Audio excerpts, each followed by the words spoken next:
네, 그래서 이제 지난 시간에 우리가 DNS 서버를 배웠고,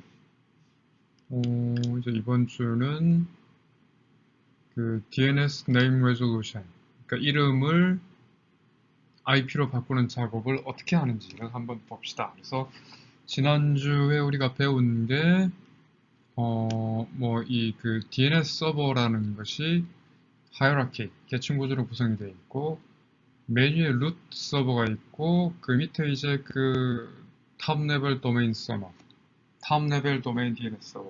그러니까 뭐 .com, .edu, .org 또는 .kr, .jp 관리하는 서버. 그리고 이제 그 밑에 뭐 coca-cola.com, 뭐 umass.com, umass.edu, 뭐 그런 것들이 있었죠, 그죠? 각 기관별로 그 authoritative한 DNS 서버가 있다라고 얘기했고, 그 다음에 이제 뭐 이와는 별도로 사용자들이 주로 이제 사용할 때 DNS 이름을 IP로 번역하기 위한 서비스 라고 얘기를 하면 될 것 같아요. 그래서 일종의 그 로컬 DNS 서버가 있죠. 로컬 DNS 서버가 있고, 그래서 보통 예를 들어서 여기도 보면 이제 몇 가지가 있는데 그 기관별 DNS 서버라는 게 있고, 그렇죠? 그러니까 기관별 DNS 서버라는 거는 그 기관에서 예를 들어서 상명대학에 그 기계가 하나 새로 들어와서 예를 들어서 뭐 우리 연구실 같은 경우는 cosmos.smu.ac.kr인데 cosmos.smu.ac.kr이라는 기계를 새로 만들었다. 그래서 그러면은 그 IP 어드레스가 있겠죠. 예를 들어서 뭐 203.237. 뭐뭐뭐인데 그 항목을 이 상명대의 네임 서버에다가 등록을 하는 거죠. 그래서 뭐 코스모스는 파일이 있어서 뭐 코스모스는 그 옆에 IP 주소가 뭐 203.237. 뭐 블라블라 뭐 이렇게 되는 거죠.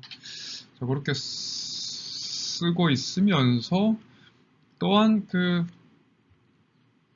어, 그 상명대 내부 학생들이 쓰는 로컬 DNS 서버가 있겠죠. 로컬 DNS 서버가 있는데 뭐 그게 예를 들어서 이거라고 칩시다. 그래서 요거라고 치고 그래서 이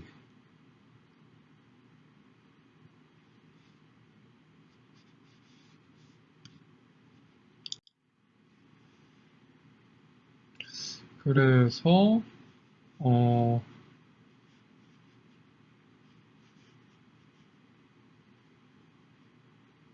이 상명대에 있는 학생이 상명대에 있는 그 로컬 DNS 서버, 상명대 사용자들을 위한 그 DNS 서버. 그래서 보통 이제 여러분들이 그 기계의 네트워크 설정에 가보면은 네트워크 설정, 뭐 TCP, IP, 뭐 버전 4 셋업, 뭐 고급 설정 들어가 보면은 본인의 IP가 뭐 203.237 이렇게 돼 있고, 그리고 그 DNS 서버는 뭐 예를 들어서 ns.상명. 뭐 아니면 뭐 203.237, 뭐 1.1이라든가 181.1이라든가 뭐 있겠죠. 로컬 DNS 서버의 IP가 있을 텐데 얘를 통해서 DNS 서비스를 받겠다고 설정을 하고 난 다음에 그 얘가 이 호스트, 우리가 네트워크 수업을 듣고 있으니까 네트워크 그 교재의 저자인 지미 크로스의 뭐 연구실 홈페이지를 보고 싶다라고 얘기하면 gaia.cs.umass.edu라고 치겠죠. 근데 한 번도 이 호스트를 지난번에 과거에 가본 적이 있기 때문에 IP 주소를 몰라요. IP 주소를 몰라서. 그래서 따다닥 호스트가 자기 그 웹브라우저에 gaia.cs.umass.edu를 딱 치면은 먼저 요 기계 안에 있는 그 캐시에, DNS 캐시에, 내가 전에 gaia.cs.umass.edu라는 기계 IP를 가지고 있나라고 확인을 합니다. 확인을 하는데, 없죠. 없으니까 당연히 자기 로컬망에 있는, 지역망에 있는 DNS 서버한테 물어봅니다. 그죠?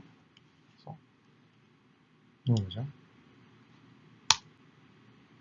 그래서 물어보니까 얘도 예를 들어서 뭐 이 리퀘스트 오기 전에 다른 유저가 있어서 이 다른 유저가 이 가야를 물어본 적이 있으면 그냥 그 값을 그 IP를 그대로 캐시를 하고 있을 텐데 그 전에 예를 들어서 뭐 아무도 이 호스트를 가본 사람이 없어요. 상명대에서. 뭐 예를 들어서 뭐 학기가 개학을 하고 뭐 과목을 듣자마자 가장 처음으로 접근을 한 친구라 액세스를 한 친구라든가 뭐 그럴 수 있겠죠. 그러면은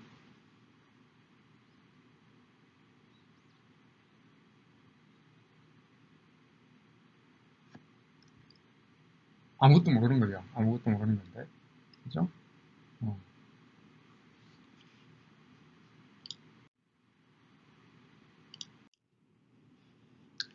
자, 그래서 컴퓨터가 너무 느린 것 같은데. 자, 얘의 IP 값이 그대로 저장되어 있으면 그대로 받으면 되는데 모르죠. 몰라서. 근데 사실 얘 주소를 알고 있는 게 누구냐면은 이 UMS에 있는 대학에 있는 Authoritative DNS 서버죠. 그죠? 근데 지금 현재로는 얘의 IP도 몰라요. 얘의 IP도 모르니까. 근데 얘 IP를 누가 알고 있어요? 그러니까 이 IP라고 얘기를 할까요? 그러니까 이 도메인의 책임 DNS 서버. 그죠? 자, 봅시다. 여기에서 얘의 IP를 모르니까 얘의 IP를 아는 사람이 누구예요? 이 UMS 도메인에 있는 책임 DNS 서버죠. 근데 지금 현재로서는 예를 들어서 얘가 이 UMS 도메인에 있는 DNS 서버의 책임 DNS 서버를 알고 있을 수도 있죠. 알고 있을 수도 있어요. 예를 들어서 뭐 그 전에 다른 누군가가 UMS에 있는 다른 사이트를 한 번이라도 접근을 해본 적이 있던가 그러면은 캐싱을 해가지고 갖고 있다가 얘에 대한 리퀘스트가 요청이 들어왔을 때 얘의 주소는 모르지만 이 UMS 도메인의 책임 DNS 서버는 알고 있을 수 있겠죠. 그러면 얘한테 바로 물어보면 되겠죠. 그 너네 뭐냐? 나한테 이런 걸 받았는데 어, 그, 가이아라는 호스트가 너네 그 기기에 있는 것 같은데 너네 네트워크에 있는 것 같은데 알면은 나한테 IP 주소 알려주세요 물어볼 수 있는데 문제는 지금은 이 DNS 서버가 완전히 초짜 상명대망이 최초로 생겨서 아무런 데이터가 없었다라고 가정을 하면은 얘 주소도 알 수가 없죠. 알 수가 없는 상황이에요. 근데 얘 주소는 누구한테 물어서 알 수 있어요? 이 TLD, .edu의 DNS 서버는 얘는 이 정보를 갖고 있겠죠. 그죠? 그래서 얘는 이 UMS EDU의 UMS EDU는 이 UMS 안에 있는 UMS 대학 안에 있는 모든 호스트의 DNS 네임과 IP 정보를 갖고 있을 거고 그다음에 지금은 현재는 얘도 모르니까 그 얘도 지금 처음 만나는 거니까 그죠? 얘 입장에서 봤을 때 얘 입장에서 봤을 때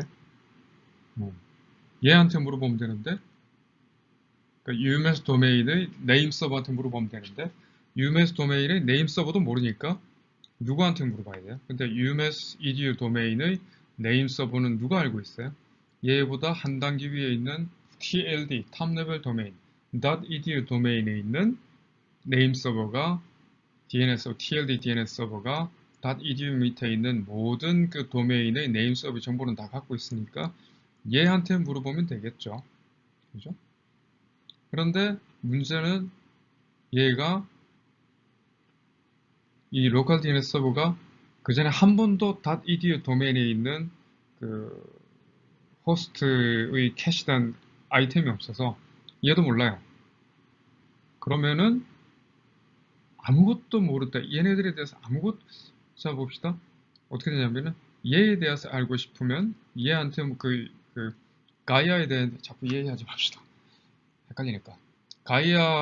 가이아 UMass의 그 IP 주소를 알고 싶으면은 UMass 대학에 있는 책임 DNS 서버한테 물어보면 되는데, 문제는 UMass 도메인에 있는 책임 도메인 서버의 IP도 모르는 거죠. 모를 수 있는 거죠. 그러면은 그 상위에 있는 그 UMass 도메인이 포함해서 뭐 스탠포드나 MIT나 모든 대학이 다 등록이 되어 있는 .edu DNS 서버한테 물어보면 되는데, 근데 문제는 이 상명대 이 망에 있는 사람들이 이 DNS 서버 워낙 새 거라서 .edu 도메인 내에 있는 그 어떤 사이트도 한 번도 가본 적이 없어요. 그러면은 어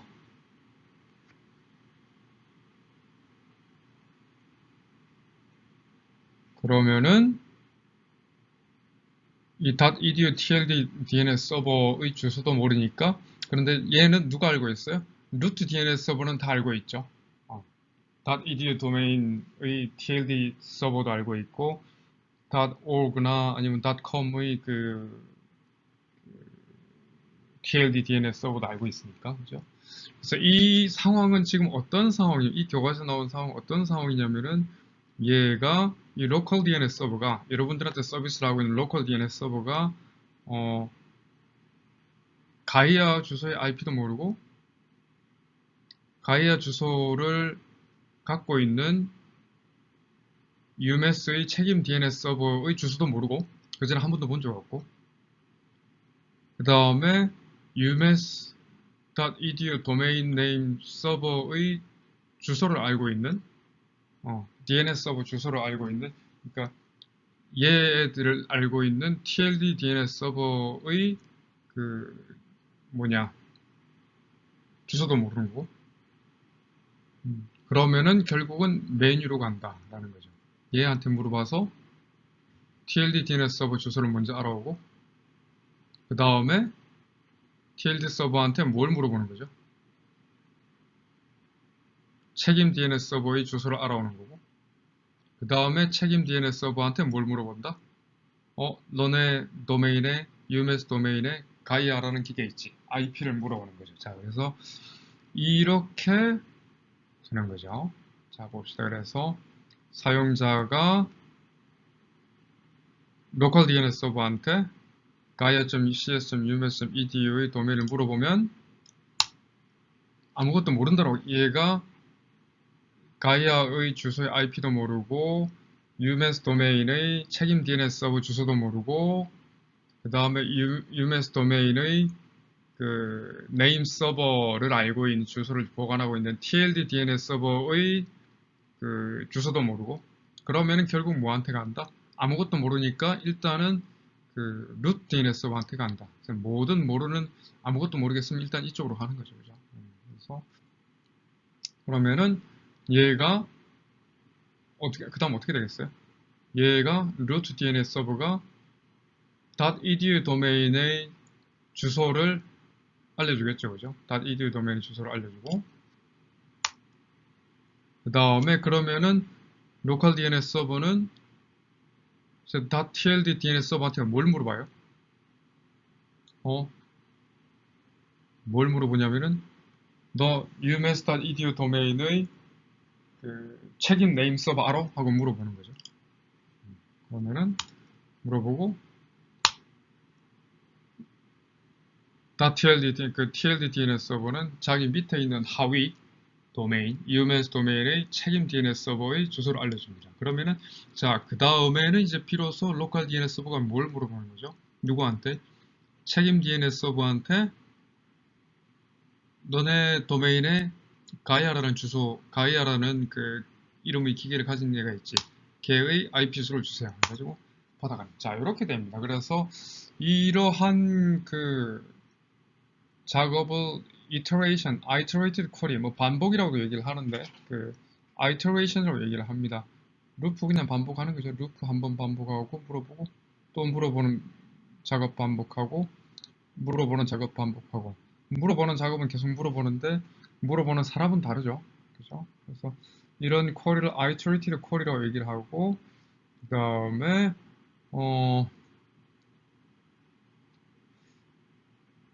그래서 뭐 root DNS한테 물어보면은 TLD DNS 서버를 주소를 알려주고, 그 다음에 TLD DNS 서버한테 물어보면은 책임 DNS 서버 알려주고, 책임 DNS 서버한테 물어보면은 그 해당 DNS 네임의 기계의 IP를 갖다 주는 거죠. 그래서 난 모르겠는데 다른 사람한테 물어보세요. 뭐 이런 거죠.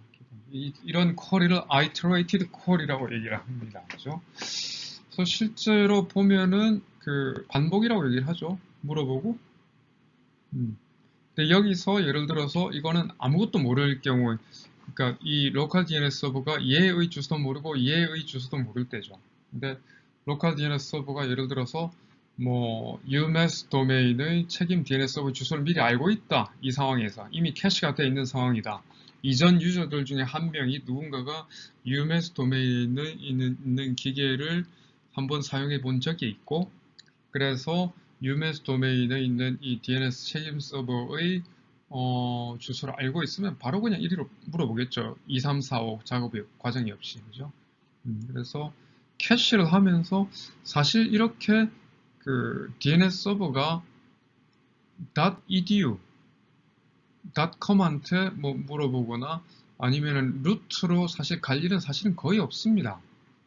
왜냐하면은 거의 대부분의 TLD, 특히나 많이 쓰는 .com, .edu나 아니면 우리나라 같은 .kr 같은 경우에는 이미 수많은 사람들이 학교에서 로컬망에서 이미 접속을 하고 있기 때문에 거의 대부분의 그 내용들 여기 캐시가 되고 있겠죠. 그래서 루트로 가는 그 DNS 서버들 요청들은 거의 대부분이 뭐 공격이거나 의도된 어택이거나 디도스 공격이거나 아니면은 뭐 잘못된 뭐 뭐 뭐 닷컴은 잘못 써서 닷꼬마라고 쓰든가 닷꼬맹이라고 쓰든가 뭐 그런 그 비정상적인 트래픽들이 많이 가겠죠, 실제로. 그렇죠?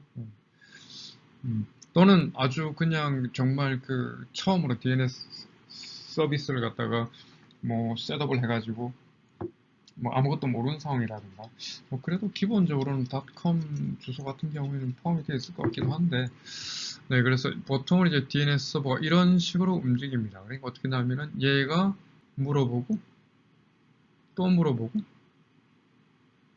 또 물어보고 뭐 그렇게 가는 거죠. 그래서 DNS가 이런 작업들이 사실 이제 뭐 예를 들어서 이 루트 DNS 서버도 전 세계에 다 퍼져 있고 TLD 서버도 뭐 전 세계에 퍼져 있고, 그래서 사실 요런 뭐 그렇긴 하지만 요런 작업들을 갖다가 일일이 물어보고 또 물어보고 또 물어보고 하는 작업 시간이 많이 걸리겠죠. 그래서 이런 시간들을 뭐 2, 3, 4, 5, 6, 7 이 단계에 해당하는 작업들이 굉장히 시간이 많이 걸리기 때문에 사실은 여기 DNS에서 캐싱을 많이 합니다. 캐싱으로서 상당 부분의 시간 절약을 많이 하고 있죠. 네. 그래서 뭐 답을 준다라는 거죠, 유저한테. 그래서 이러한 작업을 뭐 리커시브하게도 뭐 하는 이런 임플리먼테이션도 있습니다. 리커시브 콜이라고. 이거는 이제 뭐냐면은 뭐겠어요? 호스트가 로컬 DNS한테 물어보면은 방금 전에 iteration 반복, iteration이라고 할 때는 뭐 로컬 DNS가 루트 서버한테 물어보고 답을 받은 다음에 TLD 서버한테 물어보고 또 답을 받고 책임 서버한테 또 받고 이런 식으로 됐었죠. 그런데 이 recursive는 뭐냐면은 그냥 얘는 한 번만 물어보고 그냥 루트 서버한테 물어보면은 루트 서버가 자기가 알아서 이 답을 알아서 똑같은 쿼리를 뭐 예를 들어서 gaia.us. 뭐 cs.us.edu로 탁 물어보면은 루트 서버한테 물어보면 그냥 루트 서버가 그 주소를 TLD 서버한테 물어보고, 그러면 TLD 서버가 DNS 서버한테 책임 DNS한테 물어보서 답을 받아오면은 그거를 그냥 중계를 해주는, 이거 리커전하고 똑같은 거죠. 그러니까 기본적으로 리커시브 콜이죠. 그러니까 예를 들어서 뭐 이 CISM policy.edu가 뭐 find out 일단 gaia.cs.umass.ed로 알아오세요라고 하면은 얘는 그 정보 그 쿼리를 그 함수를 얘한테 그냥 넘겨주고 알아오세요 하면 알아오세요 하면은 뭐 찾았습니다. 이게 그 recursion 재기 호출로 그냥 하는 방법인 거죠. 그래서 근데 이 그 iteration 반복적 쿼리랑 이 재기적 쿼리는 일하는 주체가 좀 다르죠, 실제적으로. 그래서 iteration 쿼리 같은 경우에는 local DNS 서버가 일을 많이 하게 되는 거, 그죠? 받아오고 또 받아와요. 얘가 일을 갖다 많이 하게 되는 거고, 근데 이 recursion 재기 호출 같은 경우에는 얘가 할 일을 얘하고 얘네들한테 그냥 넘기는 거죠, 기본적으로. 또 이렇게 하면은 이제 장단점이 뭐가 있을까요? 라는 거죠. 그래서 재기적 질의하고 반복적 질의라고 해야 하는데, 이거는 이제 그 DNS 서버를 설정할 때 서버 자체를 근데 이렇게 하면은 실제로 이런 root DNS 서버한테 부하가 많이 걸리겠죠. 기본적으로. 그죠? 왜냐면은 이 리커전을 하고 있을 동안에는 계속 이 커넥션을 오픈을 하고 있어야 되니까. 그래서 그냥 iteration 반복 질의로 할 때는 그냥 그 .com 주소만 쓱 넘겨주던가 아니면 .edu 주소만 쓱 넘겨주면 되거나 아니면 그냥 에러 처리를 하면 되는데 이 경우에는 자기가 TLD 서버한테 직접 물어보고 TLD 서버도 authoritative DNS 서버한테 요 대기 시간, 응답 시간이 있을 거고 응답 대기 시간 동안 그 메모리랑 네트워크 밴드위스 리소스를 갖다 계속 부담을 해야 되기 때문에 root DNS 서버나 이런 TLD DNS 서버에 부담이 되겠죠, 그죠? 왜냐하면은 재기 처리를 하는 동안 커넥션을 계속 여러 개를 열어놔야 될 거고 그동안 또 많은 리퀘스트를 계속 들어올 거기 때문에 그래서 이 recursive query 같은 경우에도 뭐 설정을 할 수는 있습니다. 설정할 수 있는데 뭐 장단점들이 있겠죠.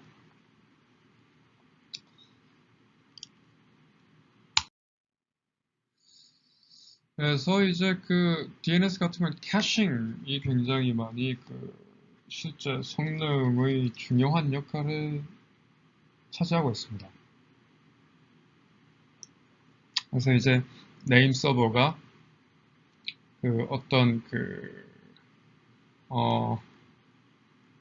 네임 레졸루션의 매핑 대응 관계를 알게 되면은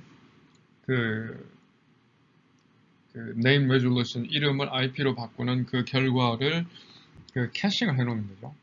캐싱을 하는데 TTL, Time to Live라는 게 있어서 왜냐하면은 호스트 네임하고 IP의 매핑이 변할 수도 있으니까 그죠? 변할 수도 있으니까 그거를 연구에 가지고 있는다는 건 좀 말이 안 되고 그래서 이런 것들을 캐싱을 하고 특정 시간이 지나면은 그냥 뭐 다시 업데이트를 하고 웹 캐시하듯이 그렇게 하겠죠. 그래서 TLD 서버 .edu나 뭐 .org나 뭐 이런 것들은 실제로 거의 로컬 네임 서버에 캐시가 있습니다. 왜냐하면은 사용자들이 거의 대부분 .com이나 .edu나 .kr이나 뭐 예를 들어서 우리나라에서 예를 들어서 뭐 아프리카의 어느 정말 잘 모르는 국가나 그런 경우에 접속을 하는 경우에는 제외를 하고 그래서 탑 레벨 도메인 서버들은 거의 대부분이 로컬 캐시에 로컬 DNS 서버들의 캐시가 되어 있습니다. 그래서 이렇게 함으로 인해서 루트 서버로는 별로 그렇게 데이터가 많이 안 가겠죠. 루트 서버는 리퀘스트가 많이 안 가겠죠. 왜냐하면 루트 서버를 가는 리퀘스트는 어떤 리퀘스트예요? 이런 것도 시험 문제 나오기 좋은 것 같아요. 그래서 루트 서버에서 처리하는 DNS 리퀘스트는 주로 어떤 거예요? TLD 서버에서 처리하는 리퀘스트는 어떤 거예요? 근데 루트 서버에서 처리하는 리퀘스트는 보통 이제 탑 레벨 도메인 서버로 가야 되는데 탑 레벨 TLD 서버의 주소를 모를 경우에 루트한테 물어보는 거죠. 그죠? 그래서 TLD 서버의 주소가 거의 대부분 이제 로컬 네임 서버에 캐시가 되어 있으면 루트 네임 서버로는 갈 일이 없다. 왜냐하면 루트 네임 서버로는 탑 레벨 도메인, 탑 레벨 DNS 서버한테로 가고 싶은데 주소를 모를 경우에만 루트 서버한테 물어보기 때문이죠. 좋습니다. 그래서 캐시가 된 것들이 이제 그 시간이 지나서 틀린 정보를, 오래된 정보, 예를 들어서 뭐 cosmos.smu.h.kr을 뭐 143.248.1.1이었는데 143.248.1.2로 바꾼다든가, 그렇죠? 네, 그럴 수도 있는데 이런 것들을 해결하기 위해서 이런 DNS 캐시 업데이트나 그런 문제를 최소화하기 위해서 DNS 캐시 업데이트가 이루어졌을 때 뭐 어떤 식으로 이걸 처리할 건지 그런 메커니즘을 인터넷 표준, IETF 표준으로 RFC 2136 같은 데서 그런 거를 제시가 된 바가 있습니다. 그래서 관심 있는 친구들은 이런 것들을 또 한번 읽어보는 것도 괜찮은 연습이 될 것 같아요. 그래서 이제 DNS 리소스 레코드라고 하죠. DNS 리소스 레코드라고 하는데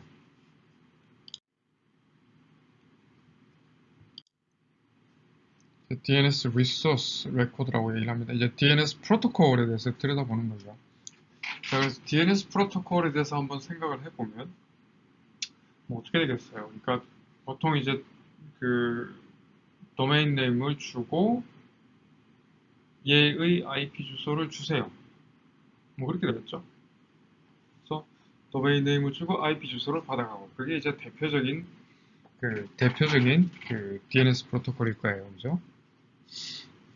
그래서 보면은 뭐 대략 이렇게 돼 있습니다. 그 다음에 또 캐시를 얼마 동안 할 거냐 라는 그런 TTL 정보도 있겠죠. 뭐 예를 들어서 이 도메인 네임은 자주 바뀌니까 이 도메인 DNS 네임은 자주 바뀌니까 한 시간에 한 번씩 바꾸세요라든가 뭐 1분에 한 번씩 바꾸세요라든가 뭐 일주일에 한 번씩 바꾸세요라든가 뭐 그런 식으로 이렇게 그런 정보를 보관하는 TTL 정보 있고 자 그래서 대략 보면 포맷이 리소스 레코드라고 얘기를 합니다. DNS 리소스 레코드, DNS 리소스 레코드라고 하는데 IP 주소가 DNS 네임 물어볼 DNS 네임이 들어갈 부분 그죠? 뭐 gaia.cs.us.edu 그 다음에 그 네임에 해당하는 IP 주소 값이 있을 거고 그 다음에 type 뭐 이거는 예를 들어서 뭐 IP 주소를 주는 겁니다. 또는 예를 들어서 뭐 이거는 가명입니다. 우리 얘기했죠. 그 뭐 alias 같은 거.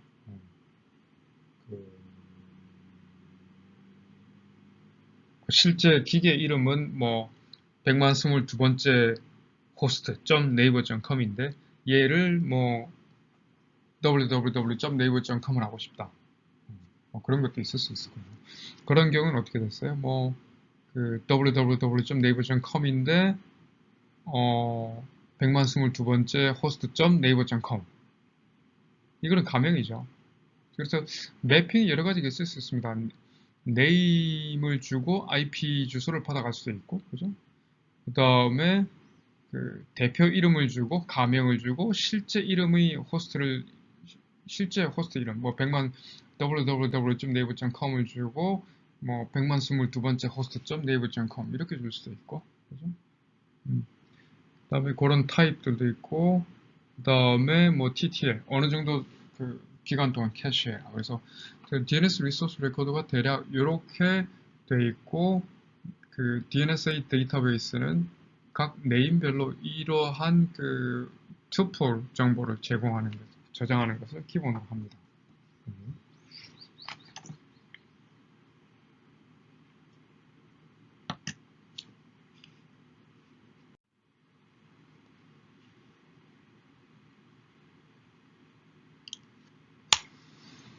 그래서 뭐 타입이 여러 가지가 있어요. 타입이 여러 가지가 있는데 방금 전에 얘기했듯이 타입 정보가 A일 경우에는 A 타입 레코드일 경우에는 얘가 호스트 네임이고 얘가 IP 주소고 그 다음에 타입이 NS일 경우에는 네임 서버입니다. 네임 서버.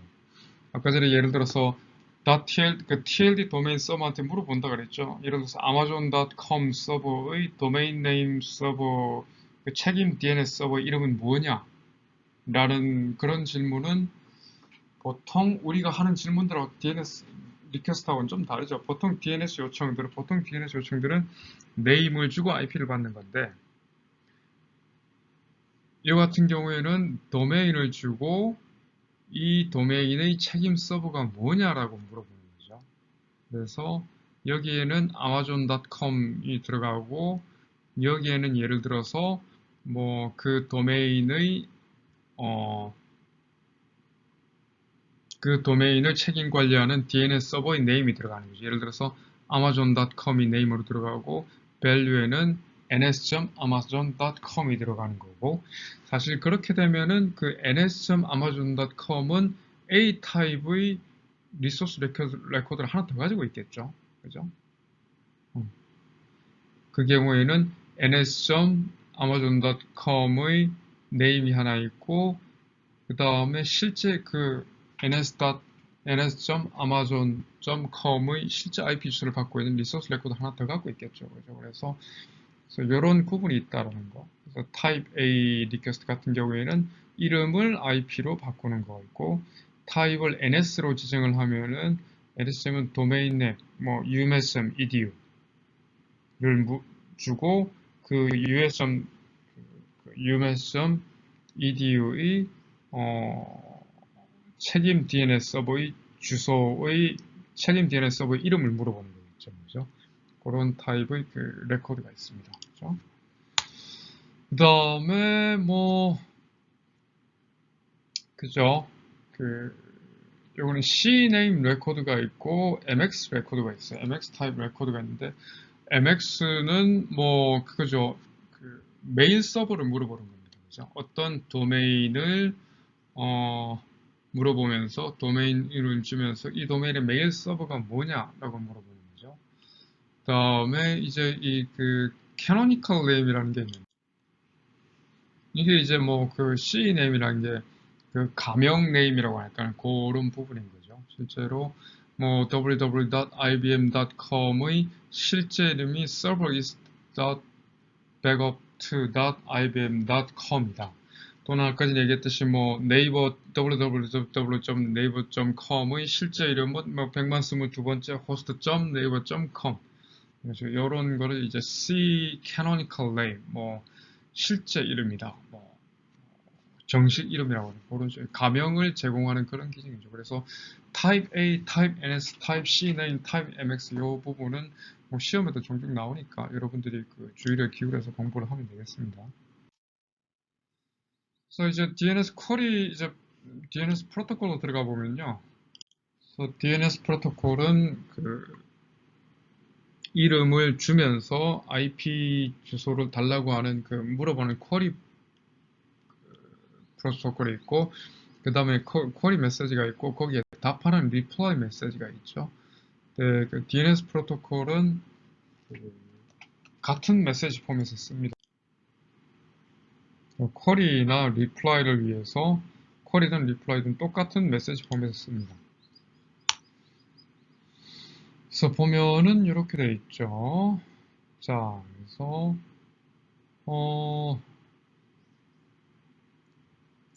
그래서 처음에 일단 그 보면은 대략 구성이 어떻게 되어 있냐면은 자, 2바이트짜리 자, 그리고 실제 여기에는 이제 그 뭐 www.naver.com이 뭐냐 이제 그 주고받는 패킷이에요. DNS 클라이언트들하고 서버들이 주고받는 패킷인데 뭐 실제 이제 그 호스트 네임 들어가는 부분, IP 주소가 들어가는 부분, 그다음에 뭐 책임 서버 내용이 들어가는 부분, 뭐 이런 부분들이 이제 그 따로 있고 4바이트죠. 4바이트로 되어 있고, 그다음에 그 2바이트로 아이덴티피케이션 되어 있죠. 2바이트로 아이덴티피케이션 되어 있는데, 뭐 예를 들어서 www.naver.com을 물어봤으면은 그 거기에 맞는 그 예를 들어서 www.naver.com에 리퀘스트를 보냈는데 뭐, 다음 점 넷에 대한 주소가 오면 안 되겠죠. 그래서 그거를 구분하는 게 이제 그 쿼리 넘버를 구분을 합니다. 쿼리 16비트 쿼리 넘버니까 16비트니까 대략 한 6만 5천 개 정도가 되겠네요. 6만 5천 개 정도의 구분이 가능하겠는데 뭐 같은 쿼리에 대한 해당 쿼리에 대한 예를 들어서 뭐 cosmos.sme.ac.kr에 대한 보낼 때 쿼리 넘버가 뭐 2만 번이었다고 얘기하면은 거기에 해당되는 그 IP 주소가 답이 올 때의 그 아이덴티피케이션 넘버도 똑같은 넘버겠죠. 그죠? 그래서 2바이트짜리 아이덴티피케이션 넘버가 있고 그 다음에 플래그가 있는데 이것이 예를 들어서 뭐 쿼리냐 리플라이냐 그 다음에 뭐 리커전을 해줬으면 좋겠다 라든가 이건 이제 클라이언트에서 보내는 거겠죠. recursion available은 DNS 서버에서 하겠죠. 서버에서 답하는 거겠죠. 아니 뭐 우리 서버는 recursion 허용 안 합니다. 또는 허용합니다. 그 다음에 이 reply가 그 책임 서버로부터 온 건지 아니면 그렇지 않은 건지에 대한 그런 것들을 구분해 주는 거죠. 그래서 보면은 대략 보면은 뭐 2바이트 identification field, 2바이트 flag field 있고 그 다음에 이 DNS 패킷에 담겨 있는 퀘스천들의 몇 개다. 뭐 예를 들어서 한꺼번에 umaster.edu에 뭐 동시에 어쩌다가 우연히 한 10명의 사용자가 뭐 네이버나 아니면 구글 같은 경우는 그런 경우가 많겠죠. 그래서 동시에 사용자들이 물어보는 한 서버한테 물어보는 쿼리 개수가 동시에 예를 들어 몇 개가 있다. 그러면은 뭐 지금 이 패킷 안에 3개의 퀘스천이 한꺼번에 진행한다. 또는 이 이 답변에는 뭐 동시에 몇 개의 응답이 같이 간다. 그죠? 라는 거. 그다음에 뭐 이런 것들. 그죠?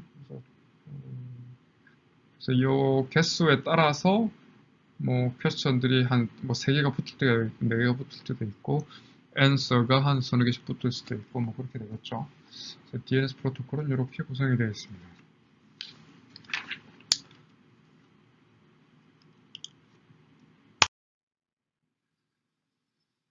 그래서 보면은 퀘스천에는 name하고 그 다음에 type field가 있겠죠. 그래서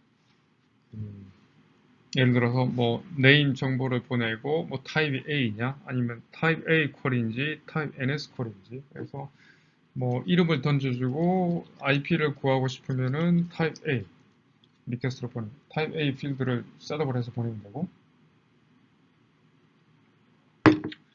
뭐 도메인 네임을 주고 네임 서버의 이름을 알고 싶으면은 NS 타입 쿼리를 보내면 되고 그 다음에 대표 www.naver.com의 대표 네임을 주고 그 대표 네임을 수행하고 있는 실제 캐노니컬 네임을 구하고 싶으면은 뭐 cname 타입을 주고 하면 되고 또 도메인 이름을 주고 그 도메인의 이메일 서버 주소를 알고 싶으면 MX 레코드로 하면 되겠죠. 그죠? 그래서 쿼리를 그렇게 보내고 answer에는 뭐 서버로부터의 답변에는 거기에 쿼리에 해당하는 리소스 레코드가 오겠죠. 뭐 A 타입 레코드, 뭐 C name 타입 레코드, 뭐 그런 것들에 따라서 줄 거고. 그다음에 뭐 책임 서버를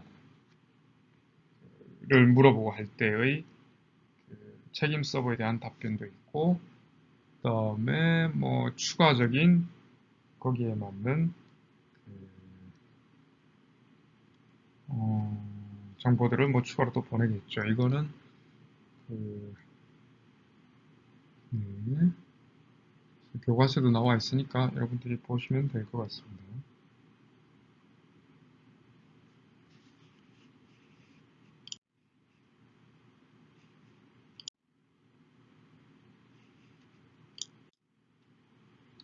그래서 이런 여러분들이 주고받는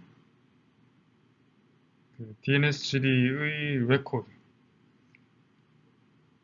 DNS 이제 리소스 레코드를 NSLOOKUP이라는 프로그램을 쓰면 여러분들이 직접 볼 수 있습니다. 그래서 그거는 그 NSLOOKUP이라는 프로그램을 써서 뭐 책임 서버나 아니면 뭐 루트 서버, TLD 서버로 그 여러분들이 리퀘스트를 보낼 수도 있고 그런 것들이 이제 DNS 그 와이어샤크 실험 그 랩 그 숙제를 통해서 여러분들이 공부를 더 할 수 있게 될 겁니다.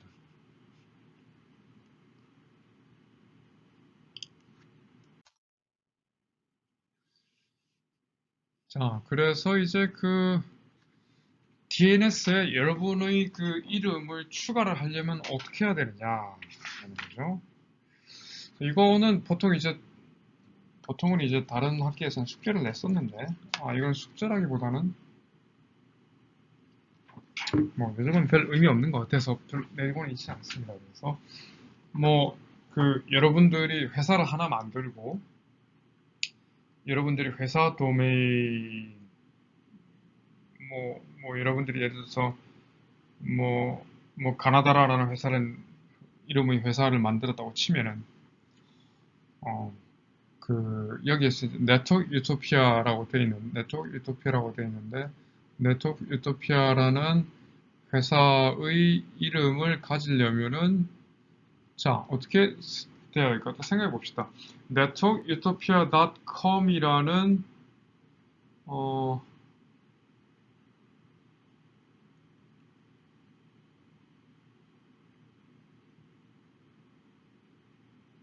도메인을 먼저 등록을 해야 되겠죠, 그죠? 도메인을 먼저 등록을 해야 될 거고, 그 도메인은 어디의 TLD 서버에 등록을 해야 돼요? 그 도메인은 .com TLD 서버에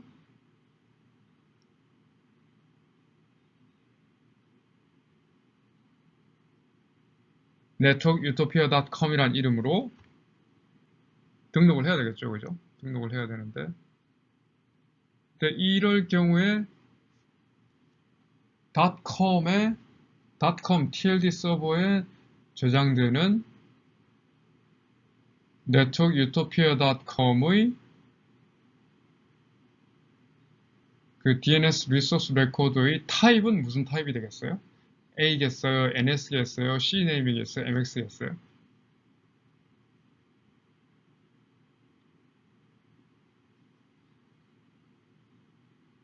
그러니까 networkutopia.com의 networkutopia라는 도메인의 책임 DNS 서버를 등록을 해야겠죠. 그죠? 어디에다가? .com TLD 서버에다가. 그죠? 자, 다시 얘기할게요. 자, 여러분들이 networkutopia라는 회사를 만든다고 칩시다. 만든다고 치고 networkutopia.com이라는 www.networkutopia.com이라는 서버를 웹서버를 만든다고 쳐요. 자, 그러려면은 일단 어떻게 돼요? networkutopia.com www.networkutopia.com이라는 그 DNS 이름을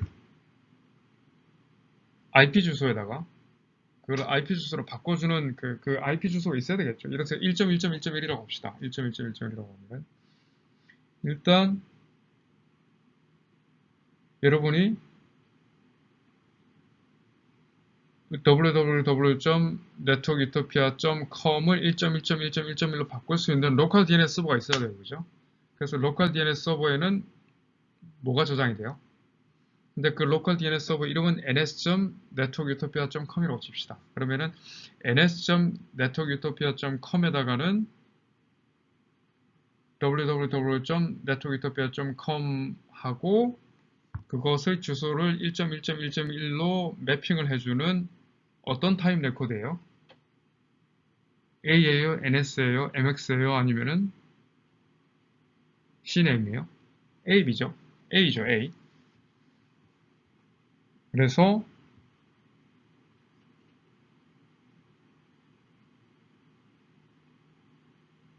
실제로 여러분들이 기계를 봤을 때 ns.networkutopia.com 그러니까 DNS 서버가 있어야 되고 그 다음에 거기에는 www.networkutopia.com의 주소를 1.1.1.1로 매핑시켜주는 엔트리가 그 A 타입 리소스 레코드가 저장이 돼야 되는 거고, 그 다음에 networkutopia.com 도메인을 신설을 하려고 하는데 걔의 이 도메인의 네임 서버가 ns.networkutopia.com이다 라는 정보를 어디다가 저장을 해 놔야 돼요?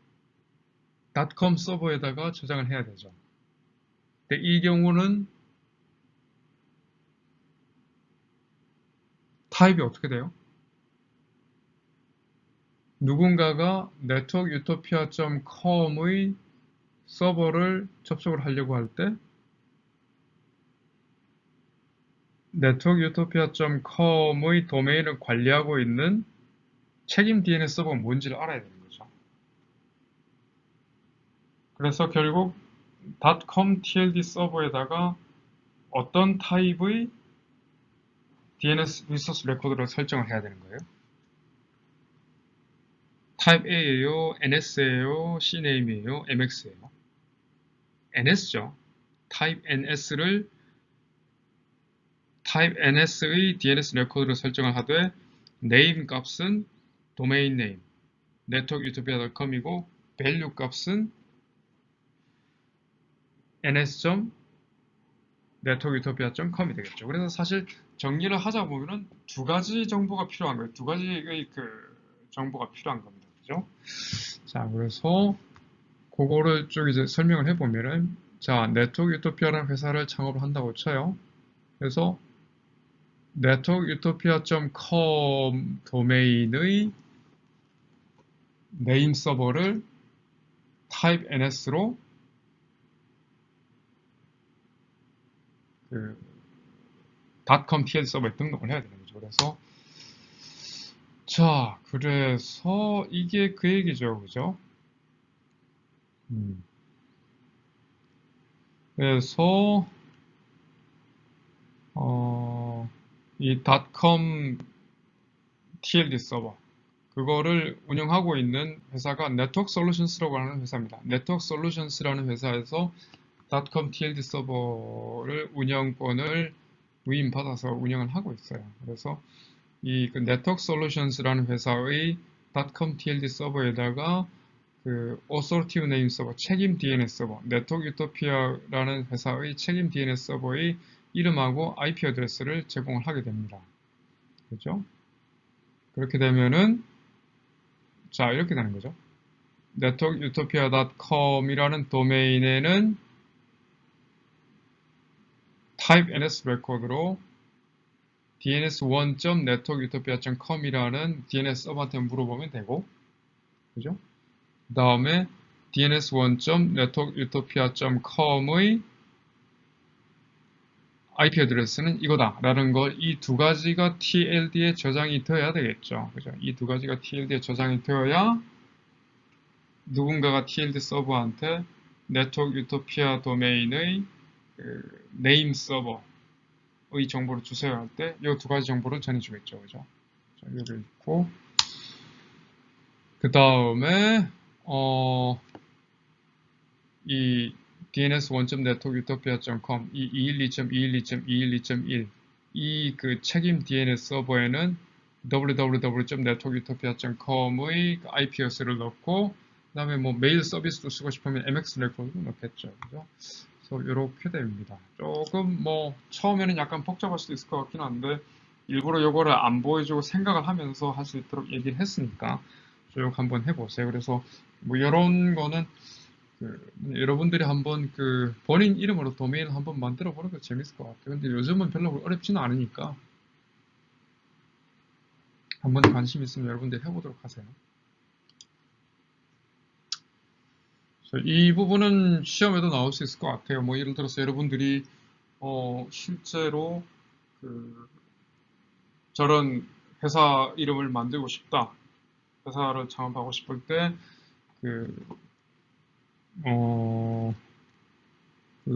.com 도메인을 하나 만들어서 기기를 운영하고 싶을 때 .com TLD 서버에서 그 DNS 레지스트라라고 해야죠. DNS 레지스트라. DNS 가입 관리자가 여러분의 회사에 대해서 저장하고 있어야 할 DNS 정보는 어떤 것들이 있으며, 그 다음에 여러분들이 이 책임 DNS 서버에서 관리해야 될 정보는 어떤 타입의 레코드이고 어떤 정보를 정보를 저장해야 되는지는 여러분들이 알고 있으면은 좋을 것 같아요. 그래서 시험 문제 요거 나올 수 있습니다. 네. 그래서 이제 DNS 어택 관련된 건데, 루트 서버가 이 DNS라는 것이 굉장히 인터넷 사용하는 데 있어서 필수적인 인프라라는 건 얘기를 했고, 실제로 굉장히 이 루트 서버로 왔다 갔다 한 DNS 루트 서버로 왔다 갔다 하는 데이터 트래픽으로 분석을 해보면은 꽤 많은 어택 트래픽들이 많이 관측이 되고 있는데, 실제로는 지금까지는 DNS 루트 서버를 마비시킨 적은 없고요. 그런 적은 없고, 여러분들도 뭐 이런 거 해본다고 또 그러지 말고 괜히 큰일 납니다. 예, 그런 줄 알아요. 그렇죠?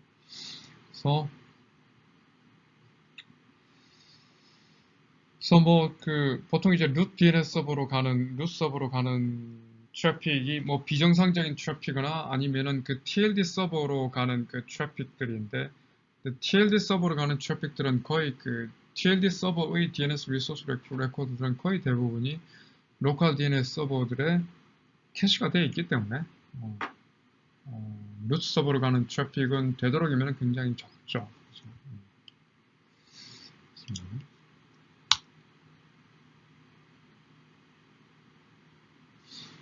그래서 아마 TLD 서버 자체를, 예를 들어 닷컴 서버를 자체를 갖다가 타겟에다가 공격을 하는 게 아마도 루트 서버 쪽으로 가는 것보다 어쩌면은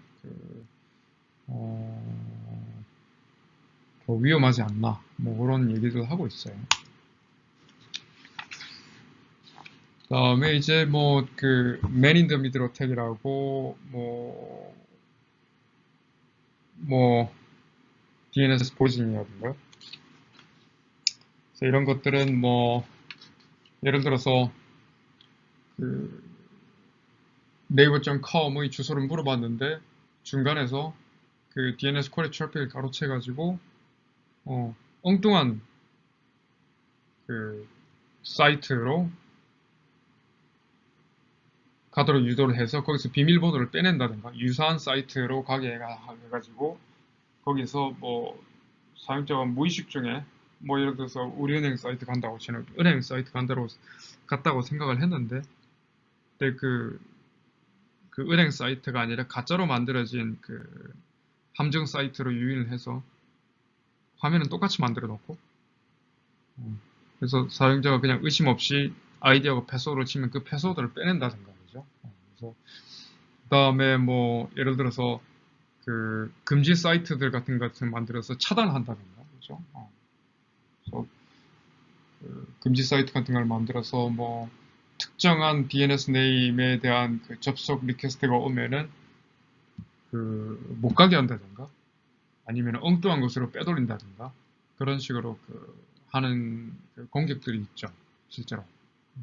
그래서 그런 어택들을 얘기를 하면, 그런 걸 Man in the Middle 어택, 가로채기, 중간에서 가로채기, 또는 DNS 포이즈닝, OM 시킨다든가, 그런 것들이 있죠.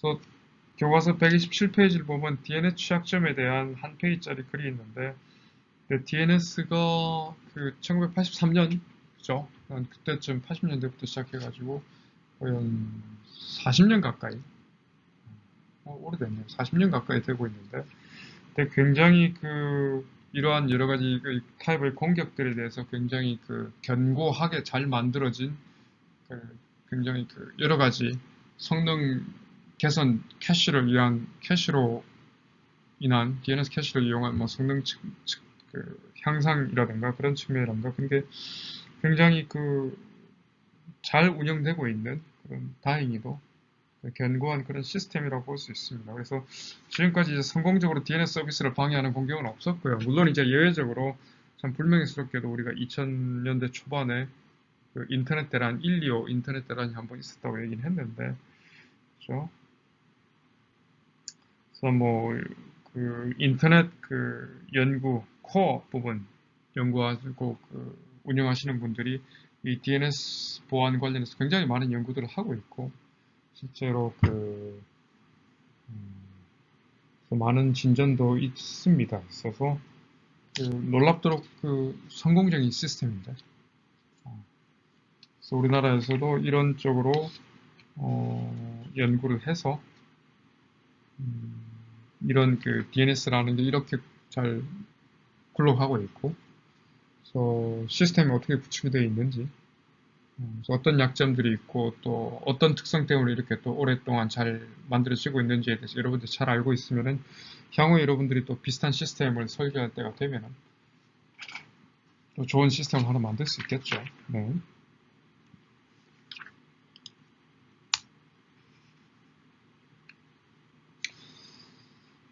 그래서 뭐 요거는 그냥 넘어가야 될 것 같습니다. 뭐 이런 거죠. 그러니까 뭐 DNS 쿼리를 보내는데 DNS 쿼리를 보낼 때 내 이름이 1.1.1.1인데 뭐 2.2.2.2다 소스 주소가. 그래서